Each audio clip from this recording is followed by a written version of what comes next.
तुलसीदास जयंती हर साल सावन मास की सप्तमी तिथि को मनाई जाती है।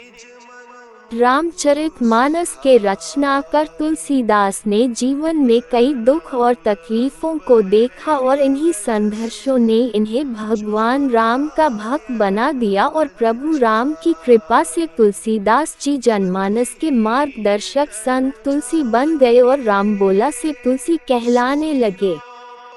तुलसीदास जयंती 10 अगस्त 2024 शनिवार को मनाया जा रहा है।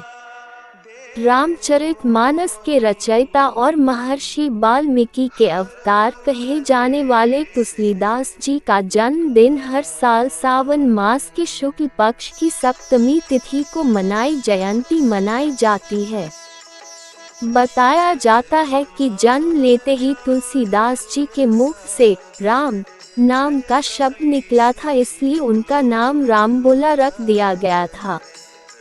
तथ्यों के अनुसार तुलसीदास जी सरयू पारी ब्राह्मण थे और गोसाई समाज से उनका संबंध था। होई सोई जे राम रची राखा, को करी तर्क बढ़ावे साखा। भगवान राम के अनन्य भक्त तुलसीदास जी ने अपना पूरा जीवन भक्ति साधना में व्यतीत कर दिया था, लेकिन राम भक्त बनने से पहले कैसा था तुलसीदास जी का जीवन? तुलसीदास जयंती पर आइए जानते हैं इनके जीवन से जुड़ी खास बातें।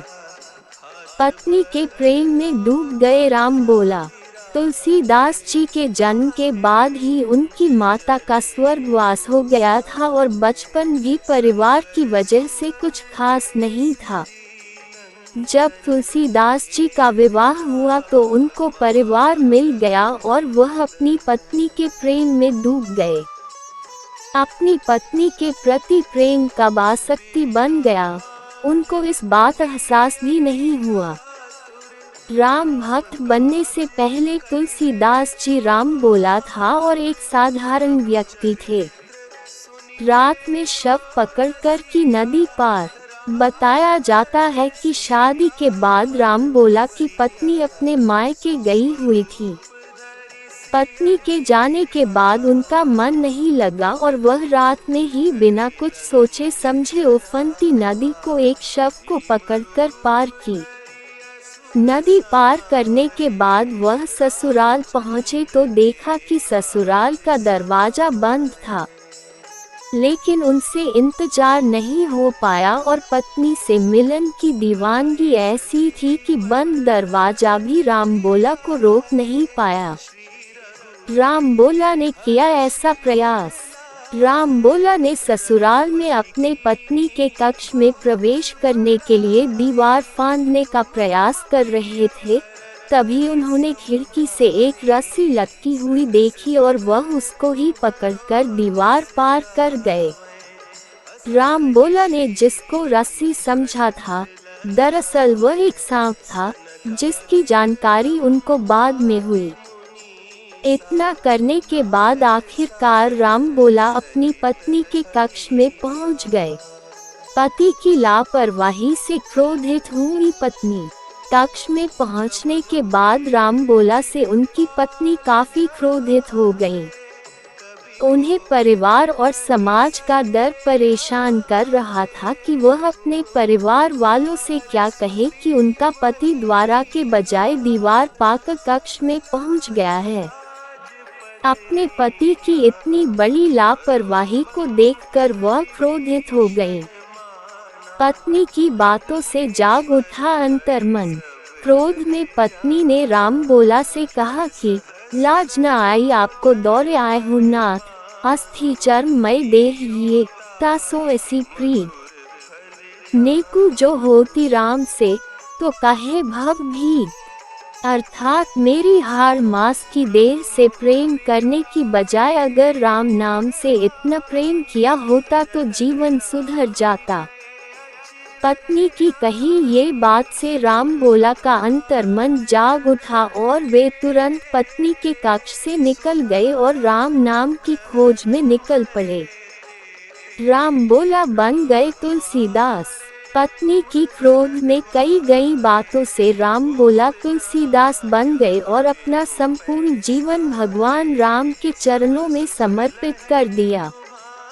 राम ही राम बोलने वाले तुलसीदास जी ने भगवान शिव और हनुमान जी की कृपा से रामचरितमानस की रचना की और वह इस रचना के साथ ही अमर हो गए। हालांकि उन्होंने रामचरितमानस के साथ 12 और पुस्तकों की रचना की था। आज भी जहाँ रामायण, राम कथा या सुंदरकांड का पाठ होता है तो वहाँ तुलसीदास की दोहे, चौपाई, छंदों और रचना के बिना पूजा पूरी नहीं होती।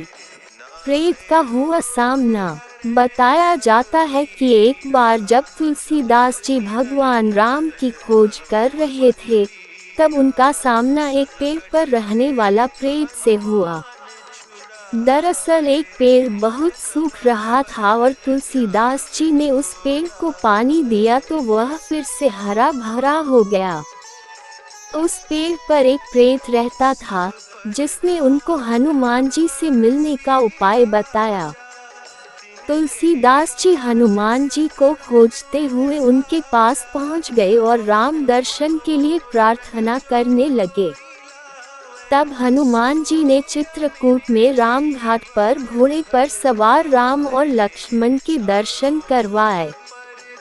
समाज में फैली कुरीतियों के खिलाफ उठाए आवाज।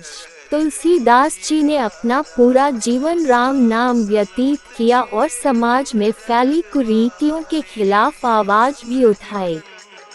उन्होंने अपनी रचनाओं द्वारा कुरीतियों को खत्म करने का प्रयास किया। तुलसीदास जी ने अपनी सभी रचनाएं अवधी और ब्रज भाषा में लिखी हैं। तुलसीदास जी को ही रामायण के रचयिता महर्षि वाल्मीकि का अवतार माना गया है। तुलसीदास जी की रामचरितमानस के अलावा हनुमान चालीसा, बारहवें रामायण, जानकी मंगल, गीतावली आदि रचनाएं प्रमुख मानी जाती हैं।